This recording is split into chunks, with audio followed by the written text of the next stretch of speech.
Екінші есепте суреттерге қарап, фигуралардың қандай бөлігі боялғанын жазамыз. Екінші есепте бірінші суретте фигураның бір бөлігі ғана боялған. Сонда біз 4-тен бір бөлігі қылып жазамыз.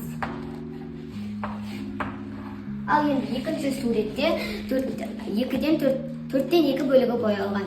Біз оны бірінші сияқты етіп жазатын боламыз. Ал үшінші фигурада 4-те 3 бөлігі боялған. Оны да дәл осылай етіп жазамыз.